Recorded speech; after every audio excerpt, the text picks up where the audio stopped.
सत्ता का महासंग्राम लेकर एक बार फिर से मैं आपके बीच उपस्थित हूं। मैं लावनी विनीत हूं और लगातार सत्ता के महासंग्राम में आपसे मेरा संवाद होता रहता है। ये संवाद इसलिए महत्वपूर्ण हो चुका है क्योंकि पहाड़ों पर तो जनादेश ईवीएम में बंद हो चुका है। हिमाचल प्रदेश की बात कर रही हूं मैं, लेकिन अभी तो सागर के नगर गुजरात में जिस तरीके से इस राज्य में साबरमती के किनारे बसे हुए इस राज्य में जिस तरीके की परिस्थिति है, जो 27 सालों से भारतीय जनता पार्टी का राज्य कहा जाता रहा है, इस बार ये राज्य अपने आप में चुनावी लिहाज से बहुत दिलचस्प हो चुका है। 33 जिले हैं, 182 सीटों वाले विधानसभा सीटों वाले इस राज्य में इस बार क्या एंटी इंकम्बेंसी है या फिर प्रो इंकम्बेंसी है या फिर आम आदमी पार्टी ने एंट्री करके खेल को दिलचस्प बना दिया है। गुजरात के घर घर में सिर्फ यही चर्चा है और इसलिए हम भी उतर चुके हैं मैदान में, हम भी उतर चुके हैं ग्राउंड पर 252 रिपोर्टर्स की टीम के साथ आपके बीच जनता के मन में क्या चल रहा है उनसे सीधे संवाद करने के लिए। और यह संवाद इस लिहाज से भी महत्वपूर्ण हो जाता है क्योंकि यह वही संवाद है जो बता रहा है कि आखिर गुजरात का मूड क्या है। तो आज 33 जिलों से 33 संवाददाता हमारे साथ जुड़ेंगे और बताएंगे हर एक जिले की कहानी, हर एक जिले में लोगों के मन में चल रही हुई बात, हर एक जिले की चुनावी गाथा। अगले कुछ देर तक हमारे साथ बने रहिए और देखते रहिए सत्ता का यह महासंग्राम कि क्या कहता है मूड ऑफ गुजरात।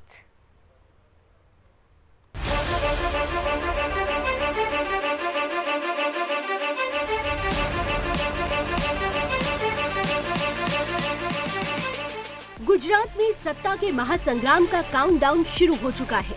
2 चरणों में होने वाले चुनाव पर गुजरात में सभी की नजर गड़ी हुई है। 182 विधानसभा सीटों वाले इस राज्य में इस बार चुनाव का महासंग्राम बहुत दिलचस्प हो चुका है।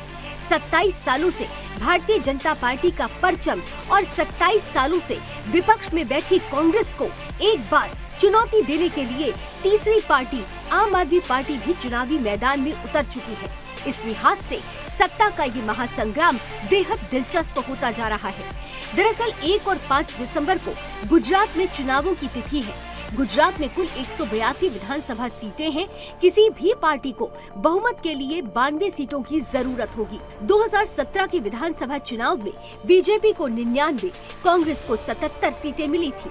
6 सीटें निर्दलीय और अन्य के खाते में गई थी। लेकिन मध्य गुजरात में बीजेपी को बड़ी बढ़त मिली थी, वो मध्य गुजरात जो बीजेपी का गढ़ माना जाता है। इसके अलावा कच्छ और सौराष्ट्र क्षेत्र में भी कांग्रेस का प्रदर्शन बीजेपी से बेहतर रहा था। उत्तर गुजरात में बीजेपी और कांग्रेस के बीच कांटे की टक्कर हुई थी, लेकिन इस बार आम आदमी पार्टी के मैदान में उतरने से कांग्रेस और बीजेपी दोनों की पेशानी पर बल आ गया है, क्योंकि आपके आने से कुछ सीटों का नुकसान तो किसी न किसी पार्टी को उठाना ही पड़ सकता है। गुजरात में अगर देखा जाए तो कुल 33 जिले हैं। इन जिलों में अहमदाबाद में सबसे ज्यादा 21, सूरत में 16 और वडोदरा में 10 सीटें हैं। इन तीनों बड़े जिलों में बीजेपी को एक तरफा जीत मिली थी। अहमदाबाद में 21 में 15, सूरत की 16 में से 15 और वडोदरा की 10 में से 8 सीटों पर बीजेपी को जीत मिली थी।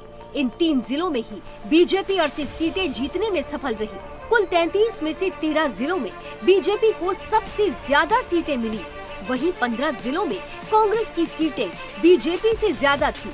इन 33 जिलों में से 10 ऐसे जिले भी हैं जहां पर बीजेपी और कांग्रेस के बीच में जीत का अंतर 3000 से कम था। ऐसे में आम आदमी पार्टी की एंट्री में दोनों ही पार्टियों के लिए बड़ी चुनौती खड़ी करती है।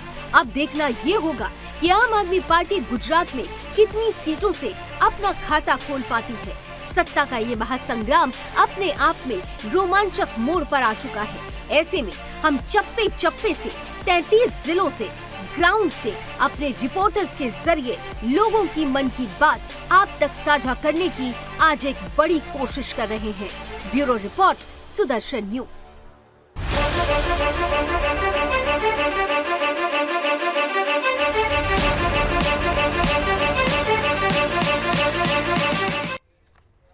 तो चप्पे चप्पे पर हमारे रिपोर्टर्स मौजूद हैं। आप सोचिए कि 33 जिलों से 33 बड़े संवाददाता तो हमारे और आपके बीच अभी संवाद करते हुए नजर आएंगे, लेकिन 252 रिपोर्टर्स की पूरी टीम इस वक्त गुजरात के चुनावी मैदान में उतरकर हर एक कड़ी को जोड़कर आने वाले चुनाव में दिशा और दशा क्या हो सकती है इसे जानने समझने की कोशिश कर रही है। और इन सबसे महत्वपूर्ण हो जाता है जब हम गुजरात की बात करते हैं तो आपको आसानी से समझाने के लिए और समझने के लिए हमने गुजरात को 4 जोन में बांट दिया है। सौराष्ट्र कच्छ, उत्तर गुजरात, मध्य गुजरात और दक्षिण गुजरात। अगर चुनावी दृष्टिकोण से देखें तो मध्य और दक्षिण गुजरात में भारतीय जनता पार्टी ने परचम लहराया था। यह गढ़ कहा जाता है भारतीय जनता पार्टी का और बीते 27 सालों से भारतीय जनता पार्टी की जीत का एक बड़ा आधार रहा है। वहीं दूसरी तरफ अगर हम सौराष्ट्र और कच्छ की बात करें तो कांग्रेस यहां पर हमेशा से बेहतर प्रदर्शन करती आई है और ऐसे में इस बार भी इसी इलाके से कांग्रेस को कुछ ना कुछ आस जरूर है, लेकिन ये वो इलाका है जहां पर आम आदमी पार्टी की एंट्री ने चुनौतियां खड़ी कर दी है। 5 ऐसे जिले हैं जहां पर बराबर की स्थिति रही है कांग्रेस और भारतीय जनता पार्टी के बीच में, लेकिन यहां पर भी आम आदमी पार्टी की घुसपैठ किसको डेंट करने वाली है। नुकसान क्या भारतीय जनता पार्टी को होगा या नुकसान कांग्रेस को होगा, यह देखना काफी दिलचस्प हो गया है। जब हम गुजरात को 4 जोन में बांटते हैं तो आइए जरा जल्दी से 2017 के एक परिणाम है जो आपके सामने हम रखना उचित समझते हैं। 2017 की स्थिति के हिसाब से अगर आप देखिए, सबसे पहले देख लीजिए सौराष्ट्र की अगर हम बात करते हैं तो टोटल यहां से सौराष्ट्र कच्छ से 54 सीटें आती है, जिसमें से एनडीए को 23, यूपीए को 30 और अन्य के खाते में 1 गई। मध्य गुजरात में अगर देखें तो 61 सीटें आती हैं। सबसे ज्यादा सीटें मध्य गुजरात से आती हैं जहां पर एनडीए 37, यूपीए 22 और अन्य को 2 मिलती है। इसके साथ ही साथ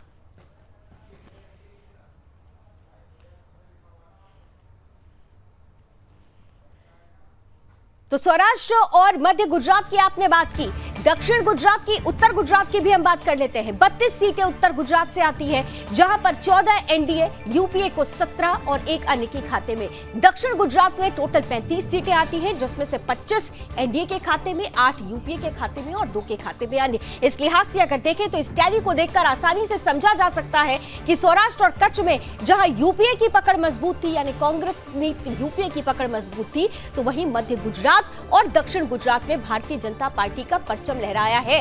उत्तर गुजरात में कांटे की टक्कर है, 14 और 17 को देखकर अंदाजा लगाया जा सकता है।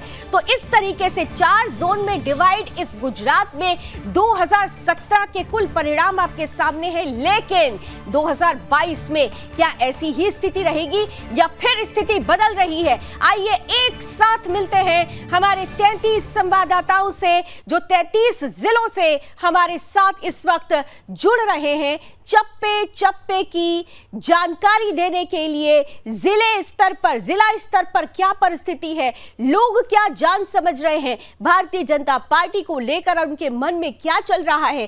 कांग्रेस जो आज ही अपने स्टार प्रचारकों की सूची जारी कर चुकी है, इसे देखते हुए कांग्रेस कितनी ज्यादा उत्साहित नजर आ रही है और आम आदमी पार्टी जो वैकल्पिक राजनीति को आधार बनाकर चुनावी मैदान में उतरी है, क्या इस बार वो चुनौती बन चुकी है बीजेपी और कांग्रेस के लिए? आइए जानते समझते हैं। लेकर आइए हमारे सहयोगियों को इस वक्त स्क्रीन पर और देखिए हमारे साथ सभी सहयोगी जुड़ चुके हैं। 33 संवाददाता 33 जिलों से आपके बीच, आप सभी का बहुत बहुत स्वागत। मैं जल्दी आप सबका परिचय कराती चलूंगी, लेकिन क्योंकि हम गुजरात में 4 जोन में बांट रहे हैं पूरे गुजरात को, इसलिए सबसे पहले सौराष्ट्र कच्छ की तरफ जाने की कोशिश करते हैं। सौराष्ट्र और कच्छ से हमारे साथ जुड़ चुके हैं बोटाद से प्रभाकर मोदी, डॉक्टर केशुभाई मोरसाडिया जुड़ चुके हैं कच्छ जिला से, सिद्धार्थ गोगारी जुड़ चुके हैं भावनगर से, निपुल पोपट जुड़ चुके हैं पोरबंदर से, मौलिक झड़काट हैं गिर सोमनाथ से, युवराज सोलंकी जामनगर से, चिराग भोराड़िया मोरबी से,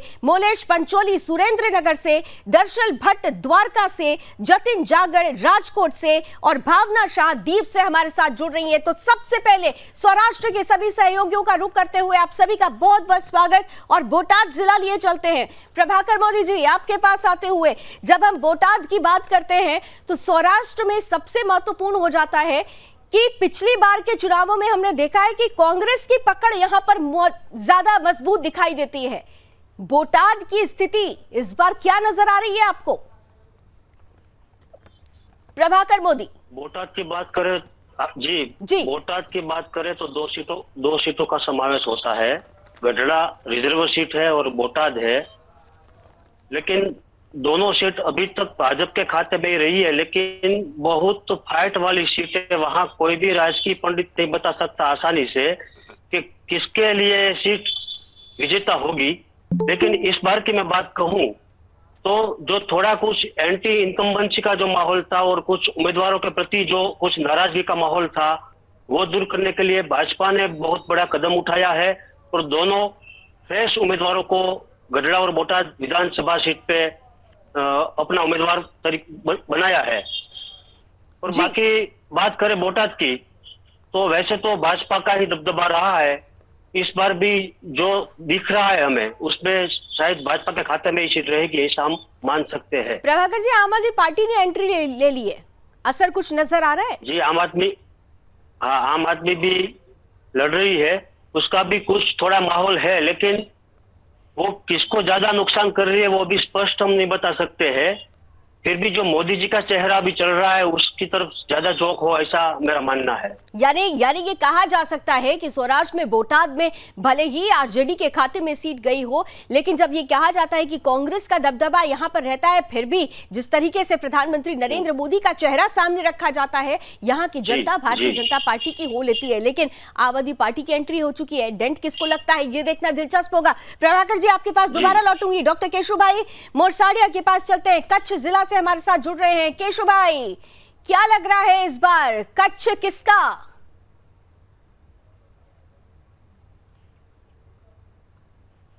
डॉक्टर केशु भाई,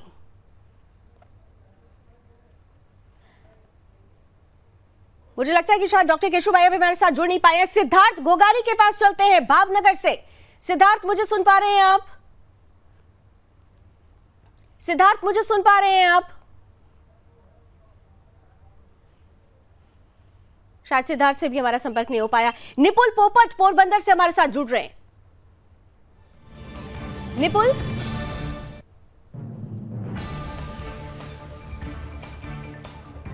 निपुल पोपट, क्या सुन पा रहे हैं मुझे?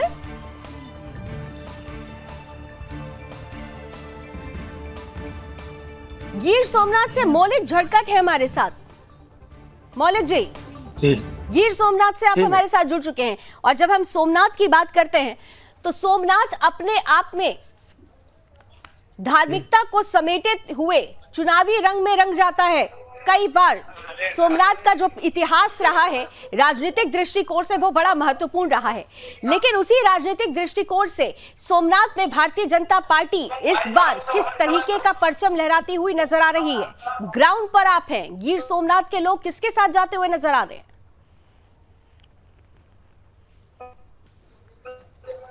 पहले तो बात यह की जाए कि जी बोलिए मौलिक।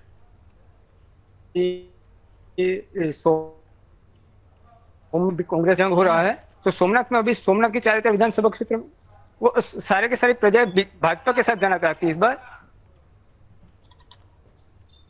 हेलो जी मौलिक, आपकी आवाज बिल्कुल क्लियर आ रही है। क्या है चुनावी समीकरण, थोड़ा सा क्लियर करके बताइए।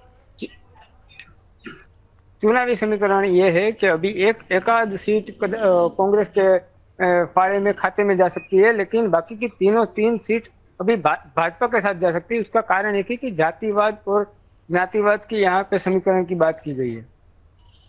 अच्छा, मुद्दे कौन से इस बार सोमनाथ गिर के लोगों के बीच में सबसे ज्यादा मन में घर कर गए हैं, क्योंकि मुद्दों के आधार पर ही तो वो वोट करने के लिए पहुंचेंगे? जी, खासकर लगातार यहाँ पे देखें तो हिंदुत्ववाद से लेकर और 5 साल में सब कांग्रेस के 4 विधायक ने काम किया है, लेकिन कोई काम नहीं हो पा रहा है। प्रजा का जो काम होना चाहिए वो नहीं हो पा रहा है। प्रजा उसी के पीछे भाजपा को लाना चाहती है इस बार। यानी विकास को और काम को तरजीह दे रहे हैं, उसको प्रमुखता से प्राथमिकता देते हुए गुजरात की जनता नजर आ रही है। मौलिक, मैं लौटूंगी आपके पास, आगे बढ़ते हैं। युवराज सोलंकी जामनगर से हमारे साथ जुड़ चुके हैं। युवराज सोलंकी, आप मुझे सुन पा रहे हैं? युवराज सोलंकी, आप मुझे सुन पा रहे हैं? जी मैडम, बोलिए। युवराज सोलंकी जी, जामनगर क्या हाल कह रहा है? जामनगर का क्या हाल है इस बार?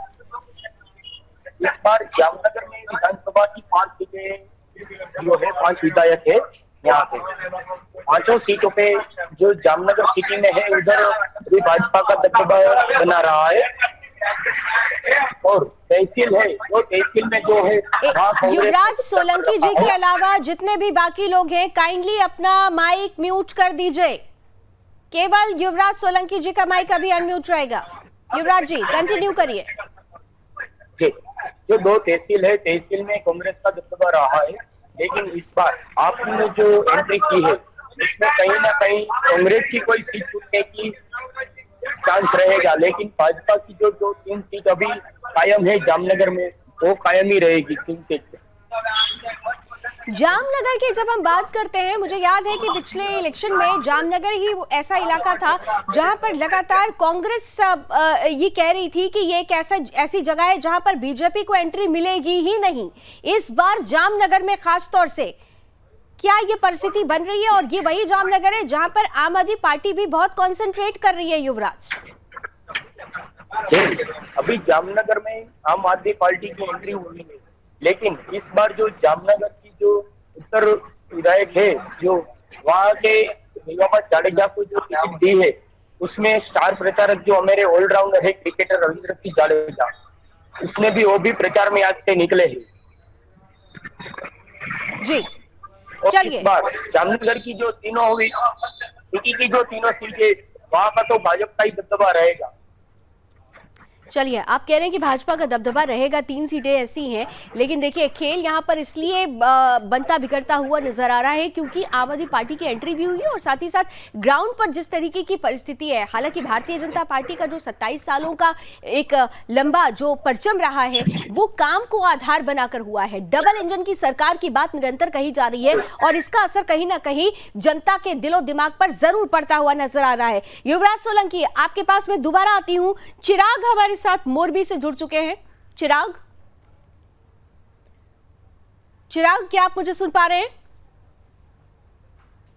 यस मैडम, आपकी आवाज आ रही है मुझे? जी, चिराग भोरड़िया मोरबी से। चिराग, मोरबी, जब हम मोरबी का नाम लेते हैं तो वो हादसा जो अभी कुछ दिन पहले हुआ उसकी पूरी तस्वीर फ्लैशबैक की तरह तस्वीर सामने आंखों की आ जाती है।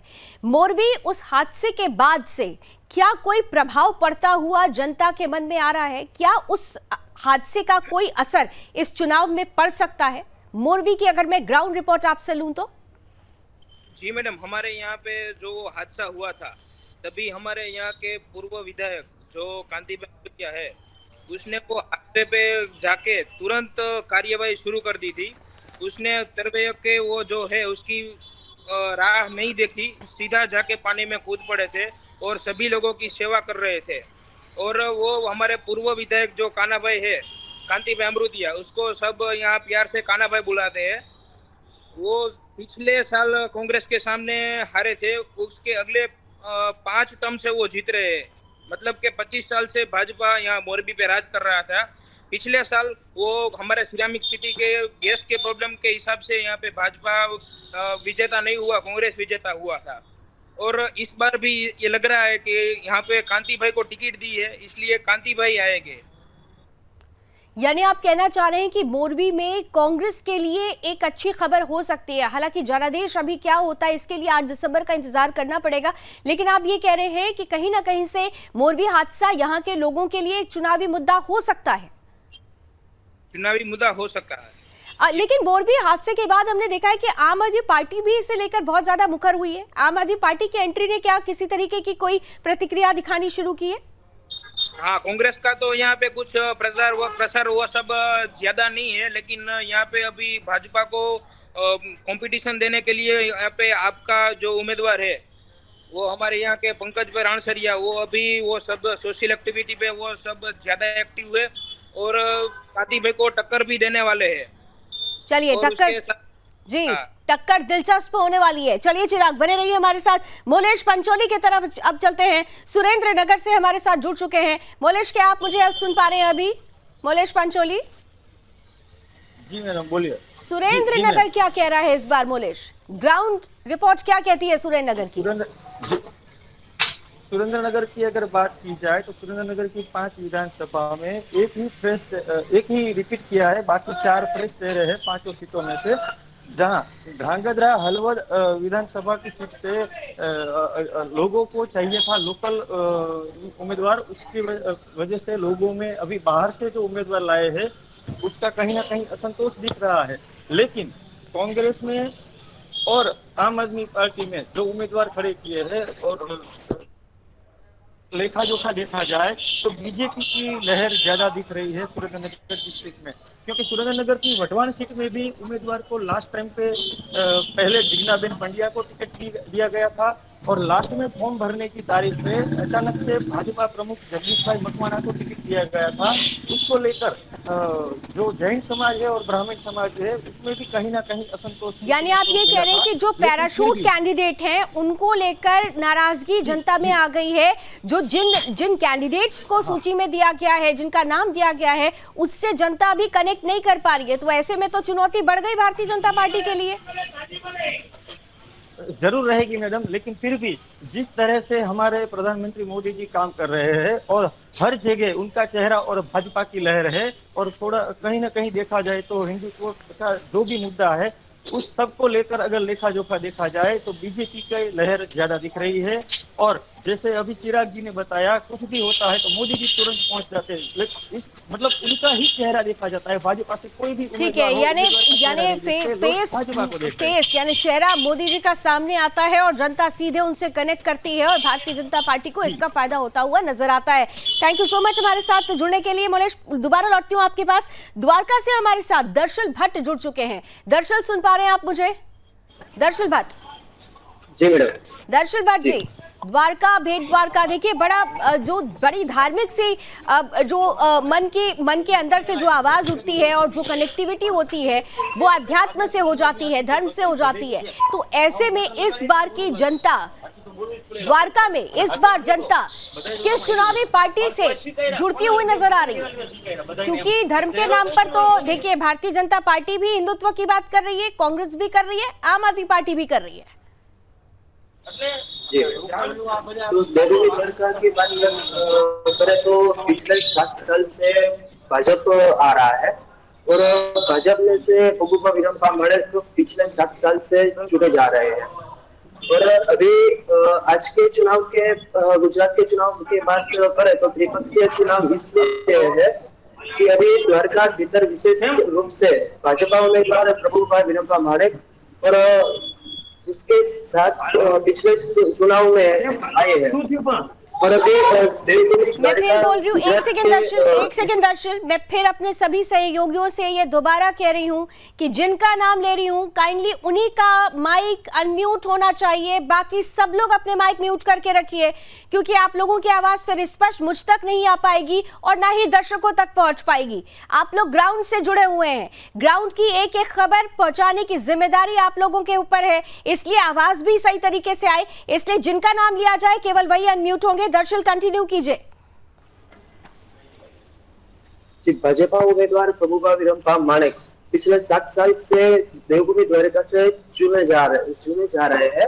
और आज के चुनाव की बात करें तो अभी देवभूमि द्वारका जिले से ईश्वर भाई गढ़वी भी सीएम पद के उम्मीदवार है। तो अभी देखना ये होगा हमें कि जनता किसको चुनाव में वोट देती है। अच्छा, चुनाव में वोट अब स्पेस के आधार पर खाली होगा या टोटलिटी में काम को भी प्रमुखता प्राथमिकता दी जा रही है जनता की तरफ से? जी मैडम, काम को प्रमुखता दी जाएगी। चलिए कुछ दिनों के ठीक है दर्शन, लौटूंगी आपके पास। जतिन जगड़ राजकोट से हमारे साथ जुड़ चुके हैं। राजकोट जहां पर 10 सीटें आती हैं और 10 में से ये कहा जा रहा था, अगर पिछली बार के चुनावों को हम अगर उसका हाल देखें तो कांग्रेस का ये गढ़ कहा जा रहा था, लेकिन मन मुताबिक रिजल्ट नहीं मिल पाया था। 10 में से 8 सीटें बीजेपी को गई थी, 2 सीटें कांग्रेस के खाते में आई थी। लेकिन इस बार राजकोट में क्या परिस्थिति है, आइए जानते समझते हैं। जतिन जगड़ हमारे साथ जुड़ चुके हैं। जतिन, सुन पा रहे हैं आप मुझे? जतिन? हाँ जी, नमस्कार जी। नमस्कार जतिन जी। राजकोट क्या कह रहा है इस बार, क्योंकि यहाँ पर कांग्रेस कहती है कि हमारा दबदबा वाला क्षेत्र है, बावजूद इसके पिछली बार जो रिजल्ट आया था उनके मन मुताबिक नहीं था। इस बार राजकोट की जनता क्या मन बना रही है? नहीं, राजकोट के अंदर भारतीय जनता पार्टी का गढ़ माना जाता है। तो राजकोट को कोई भी पार्टी आए, आप आए या कांग्रेस आए, लेकिन राजकोट के अंदर से सिर्फ और सिर्फ भाजपा को ही वोट मिल सकता है। उसका मुख्य कारण क्या समझते हैं आप, क्योंकि आप ग्राउंड पर हैं और दर्शक भी हमारे जानना चाहेंगे ऐसा कौन सा कारण है जो भारतीय जनता पार्टी लगातार राजकोट वासियों की पसंदीदा पार्टी बनकर उभरी है?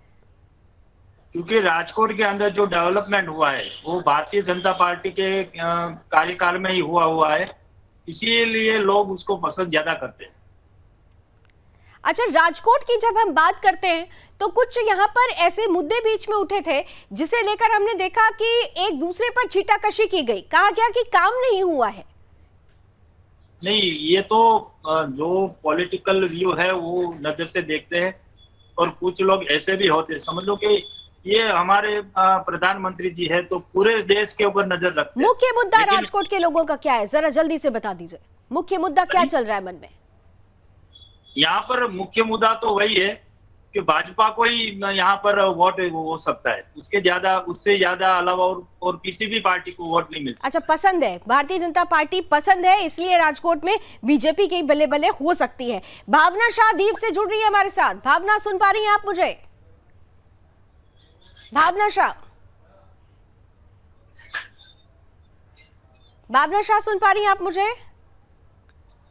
शायद भावना से हमारा संपर्क नहीं हो पा रहा है। सौराष्ट्र कच्छ की परिस्थिति आपने देख ली। हालांकि सौराष्ट्र और कच्छ की स्थिति में लगातार ये कहा जाता रहा कि ये एक ऐसा इलाका है जहां पर कांग्रेस का जो दबदबा है वो ज्यादा रहा है, लेकिन इस बार की परिस्थिति को देखते हुए, जैसा कि ग्राउंड पर हमारे रिपोर्टर्स हैं और लोगों से संवाद कर रहे हैं, अब बाद में रिजल्ट जो होता है, परिणाम क्या आते हैं, इसका इंतजार तो हम भी कर रहे हैं, आप भी कर रहे हैं, लेकिन ग्राउंड की जो परिस्थिति है उसके अनुसार ये कहा जा रहा है कि भारतीय जनता पार्टी के काम से लोग संतुष्ट नजर आ रहे हैं और इसलिए इस बार सौराष्ट्र कच्छ में कांग्रेस नहीं, एक बार फिर से भारतीय जनता पार्टी की बल्ले बल्ले हो सकती है। चलिए सौराष्ट्र से निकलकर मध्य गुजरात की तरफ लिए चलती हूं आपको। मध्य गुजरात जहां से सबसे ज्यादा सीटें आती हैं, मध्य गुजरात जहां से आपको बता दें कि 61 सीटें आती हैं और इस 61 सीटों में से आपने देखा कि एनडीए के खाते में 37 और यूपीए के खाते में 22 सीटें गई थी। ऐसे में मध्य गुजरात जो टर्निंग पॉइंट, मास्टर स्ट्रोक साबित होता है भारतीय जनता पार्टी के लिए, इस बार क्या कह रहा है मध्य गुजरात?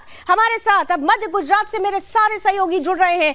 एक बार नाम ले लेती हूं सबका। गोपाल चावड़ा हमारे साथ जुड़ रहे हैं वडोदरा से, केतन भट्ट जुड़ रहे हैं दाहोद से, हमारे साथ जयनाथ भट्ट जुड़ रहे हैं खेड़ा से, भावेश सोनी आनंद से, विजय राठवा छोटा उदयपुर से और विपुल ठाकर महिसागर से हमारे साथ उपस्थित होंगे इस चर्चा में। तो मध्य गुजरात की शुरुआत करते हुए सबसे पहले वडोदरा लिए चलना चाहूंगी। गोपाल चावड़ा जी, क्या सुन रहे हैं आप मुझे? गोपाल चावड़ा जी, क्या मेरी आवाज पहुंच रही है? हाँ, सुन रहे हैं बिल्कुल। गोपाल जी, वडोदरा कहा जाता है कि वो वडोदरा जो चुनाव में मैजिक स्टिक का काम करता है, वो वडोदरा जहां पर 10 सीटें आती हैं, वो वडोदरा जहां पर भारतीय जनता पार्टी हमेशा से पहली पसंद रही है। गोपाल जी, इस बार क्या ऐसी परिस्थिति बनी हुई है? वडोदरा महानगर से बात करें तो वडोदरा महानगर की 500 सीट पर आज ही भाजपा का दबदबा रहेगा। उसमें कोई कांग्रेस या आप पार्टी कोई उनको हिला नहीं सकती, ऐसी लोगों की मानसिकता है। वडोदरा की 500 सीट भाजपा के लिए आज भी सुरक्षित है। बाकी जिला की बात करें तो सावली भी आज अच्छा है, पादरा भी अच्छा है, डभोई भी अच्छा है, करजन भी अच्छा है। तो कुल मिलाकर वडोदरा शहर और जिला की 10 सीट जो है, 10 सीट पर आज सबसे ज्यादा उम्मीदवारों ने अपना पर्चा दाखिल किया है और अच्छी तरह से शक्ति प्रदर्शन करके उन्होंने दिखला दिया है कि अब फिर से भाजपा की 10 सीट पर बाजी मारेगी। आप कह रहे हैं कि भाजपा पूरी तरह से यहाँ पर उत्साहित नजर आ रही है, लेकिन हमने देखा था कि बीते दिनों मनीष सिसोदिया का भी यहाँ पहुंचना हुआ था और वडोदरा वासियों से उन्होंने डायरेक्ट संवाद किया था और कहा था कि इस बार बदलाव देखिए, बदलाव से ही कुछ बड़ा बदलाव हो सकता है। तो जो उनकी तरफ से अपील की गई थी, क्या उसका असर नजर आ रहा है वडोदरा में? वडोदरा शहर हो या वडोदरा डिस्ट्रिक्ट हो, कहीं भी आम आदमी पे का कोई भी असर दिखाई नहीं दे रहा है। आम आदमी कोई लड़त में है ही नहीं। सीधी फाइट कांग्रेस और भाजपा के बीच में होने वाली है। सीधी फाइट भाजपा और कांग्रेस के बीच में होने वाली है। मुद्दे कौन से महत्वपूर्ण रहेंगे, जल्दी से बता दीजिए गोपाल जी। विकास के ही मुद्दे हैं और कौन अच्छा काम कर सकते हैं, वही सबसे बड़ा विकास का मुद्दा आगे चलने वाला है। तो कौन अच्छा काम कर सकता है, किसके पास विजन है, किसके पास रोड मैप है, इसे लेकर जनता आगे बढ़ रही है। आती हूँ गोपाल जी आपके पास दोबारा। केतन भट्ट दाहोद से हमारे साथ जुड़ रहे हैं। केतन, सुन पा रहे हैं मुझे? केतन भट्ट जी नमस्कार मैडम। केतन जी नमस्कार। दाहोद की जनता का मूड क्या है? जी नमस्कार मैडम। दाहोद की जनता का मूड क्या है केतन जी? पहले से बीजेपी का घट रहा है। जी दाहोद, यहाँ पे दाहोद की जनता का मूड तो यहाँ तो बीजेपी है और मोदी जी का गढ़ है यहाँ पे, और यहाँ पे मोदी जी रह के भी गए हैं। हेलो जी आपकी आवाज आ रही है, बोलिए। दाहोद में टोटल 6 सीटें हैं और इस बार जी केतन 6 सीटों पे से बीजेपी का केतन आप कह रहे हैं, आवाज थोड़ी सी डिस्ट्रक्ट हो रही है, लेकिन जहां तक मैं समझ पाई आप कह रहे हैं कि भारतीय जनता पार्टी पहली पसंद है दाहोद में। लेकिन केतन क्या आप मुझे बता सकते हैं कि भारतीय जनता पार्टी के अलावा वो तमाम सीटें, वो तमाम जिले जो भारतीय जनता पार्टी का गढ़ रही हैं, वहां पर इस बार कांग्रेस थोड़ा अग्रेसिवली प्रचार करने के मूड में आ चुकी है और दाहोद उनमें से एक है। क्या इसका कोई इम्पैक्ट हो सकता है केतन? तो गड़बड़ है मैडम इस बार तो। जो ये लोग यहाँ पे जो फॉर्म भरा है शक्ति प्रदर्शन के हिसाब से, तो यहाँ तो भारतीय जनता पार्टी का ही रहेगा। जैसे विकास के नाम पे यहाँ दाहोद में स्मार्ट सिटी है, बहुत सारे प्रोजेक्ट चल रहे हैं, उसके हिसाब से यहाँ तो जनता का बीजेपी तरफ ही ज्यादा है। ठीक है, यानी काम को यहाँ पर भी तरजीह दी जा रही है। आती हूँ मैं आपके पास। जयनाथ भट्ट खेड़ा से हमारे साथ जुड़ चुके हैं। जयनाथ भट्ट जी नमस्ते, बोलिए। नमस्कार जयनाथ जी। खेड़ा की जनता का क्या मूड है? नमस्कार। खेड़ा की जनता का मूड अभी यहाँ पर जिस प्रकार से उम्मीदवार निश्चित हुए हैं, जिसमें से 3 सीटें बीजेपी की थी। एक तो नडियाद विधानसभा, मेमदावाद विधानसभा, मातरा विधानसभा, वो तीनों सीट जो पहले बीजेपी की थी, अभी इसमें ऐसा लग रहा है कि मातर में कुछ ऐसा हो रहा है कि मत कम आएगा, ऐसा लग रहा है। वहां पे कार्यकर्ता भी 2 दिशा में बढ़ गए, ऐसा दिख रहा है। बाकी नडिया जयनाथ जी के अलावा बाकी सभी लोग अपना माइक म्यूट कीजिए। जयनाथ जी आप कंटिन्यू कीजिए। बाकी नडियाद और मातर में आज दोनों लोग सीट भरने के लिए गए थे। साथ में जो लोग थे उनका माहौल बहुत उत्साह में भरे हुए थे। आज नडियाद के जो पंकज भाई गए तो उनके साथ लगभग 5 से 6 हजार लोग साथ में गए थे चलते हुए। वो एक माहौल बना हुआ है। अभी बाकी जो 3 सीटें बना हुआ है, बाकी जो 3 सीटें कपड़वंज है, ठासरा है और मऊदा है। उसमें से एक मऊदा सीट ऐसी लग रही है कि जिसपे बीजेपी कुछ कमजोर है। बाकी जो 2 सीटें कपड़वंज और क्यों कमजोर है, जरा जल्दी से बता दीजिए 10 सेकंड में, क्यों कमजोर यहाँ पर नजर आ रही है? कार्यकर्ता कम दिख रहे हैं और काम करने की दिशा में भी इतनी गति नहीं दिख रही है। उम्मीदवार जो निश्चित किया हुआ है वो भी थोड़ा कमजोर ऐसा ध्यान में आता है। चलिए, विनिबिलिटी फेस विनिबिलिटी को लेकर यहाँ पर थोड़ा सा संशय है, इसलिए 2 सीटों पर नुकसान हो सकता है। हालांकि ये सिर्फ अभी ग्राउंड से संभावनाएं व्यक्त की जा रही है, रिजल्ट क्या होता है इस पर नजर बनी रहेगी। भावेश सोनी आनंद से हमारे साथ जुड़ रहे हैं। भावेश सोनी जी सुन पा रहे हैं मुझे? लावणी जी नमस्कार। नमस्कार भावेश जी। इस बार आनंद किसको मिलने वाला है आनंद की जनता की तरफ से? आनंद में पहला झटका पड़ा पेतलाद में, जो निरंजन पटेल वो कांग्रेस के इस्तीफा दे दिया है। अभी रोचक हो गया चुनाव सबसे ज्यादा। उमरेठ में भी वो कांग्रेस के कई उम्मीदवारों ने इस्तीफा दे दिया है। आप कह रहे हैं कि कांग्रेस के कई प्रतिनिधियों ने इस्तीफा दे दिया है, तो किधर जा रहे हैं? भारतीय जनता पार्टी की तरफ या आम आदमी पार्टी की तरफ? अभी तो भारतीय जनता पार्टी की तरफ ही जाएंगे, आम आदमी का कोई वजूद ही नहीं है। तो यहाँ पे आम आदमी पार्टी नहीं, भारतीय जनता पार्टी की पकड़ मजबूत है आनंद में। आनंद में मजबूत है, विपुल भाई है, योगेश भाई है, और नए पिथलाद में अभी कमलेश भाई पटेल जी। चलिए उनका दबदबा ठीक है अच्छा भावेश, ठीक है। विजय राठवा छोटा उदयपुर से हमारे साथ जुड़े हुए हैं। छोटा उदयपुर का क्या सीन है विजय राठवा जी? विजय राठवा जी, छोटा उदयपुर क्या कहता है? छोटा उदयपुर में अभी तीन सीटों पे भाजपा का दबदबा दिख रहा है।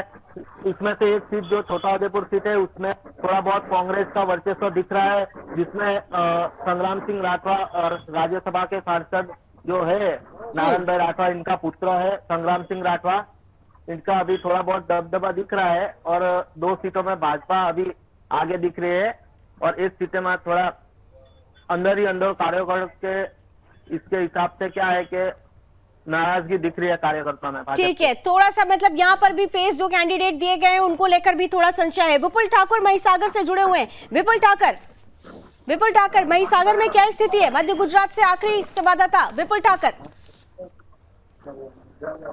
सुन पा रहे हैं विपुल ठाकर? चलिए, मुझे लगता है विपुल ठाकर हमारे साथ नहीं है। बहरहाल हमने आज सौराष्ट्र और कच्छ और साथ ही साथ मध्य गुजरात के संवाददाताओं से परिस्थितियों को जानने समझने की कोशिश की। उत्तर गुजरात और दक्षिण गुजरात क्या कहता है ये जानने के लिए कल एक बार फिर से जुड़ेंगे। हमारे 33 जिले में 33 संवाददाता आपके साथ लगातार रोज सत्ता के महासंग्राम के जरिए जुड़ते रहेंगे। इसलिए जुड़ेंगे क्योंकि 1 दिसंबर और 5 दिसंबर को गुजरात में जो जनादेश तय होने वाला है उसकी दिशा दशा पहले से जो निर्धारित हो रही है उसका आधार क्या है? भारतीय जनता पार्टी का काम, कांग्रेस की गारंटी या फिर आम आदमी पार्टी की फ्री की रेवड़ी? किसके तरफ जनता जाती हुई नजर आती है? सौराष्ट्र, कच्छ और मध्य गुजरात की स्थिति तो आपने जान ली है, लेकिन उत्तर गुजरात और दक्षिण गुजरात की स्थिति के लिए कल हम फिर मिलेंगे। हमारे संवाददाताओं की ये लंबी चौड़ी जो पूरी टीम इस वक्त ग्राउंड पर काम कर रही है उनके साथ निरंतर जुड़ते रहेंगे। आज के लिए बहुत बहुत धन्यवाद आप सभी सहयोगियों का। सत्ता का महासंग्राम खत्म नहीं हुआ है, अभी तो सिर्फ आगाज हुआ है। अंजाम 8 दिसंबर को तय हो जाएगा कि कौन जीतता है कौन हारता है, लेकिन उससे पहले जिस तरीके की परिस्थिति है, जनता से संवाद करके इन चुनावों की दिशा और दशा को जानने समझने की कड़ी हम निरंतर उस कड़ी के जरिए आपसे संवाद करने की कोशिश करते रहेंगे। तो 6 बजे सत्ता के महासंग्राम में जुड़िएगा जरूर। आज बस इतना ही। देश और दुनिया की तमाम खबरों के लिए आप देखते रहिए सुदर्शन न्यूज। जय हिंद।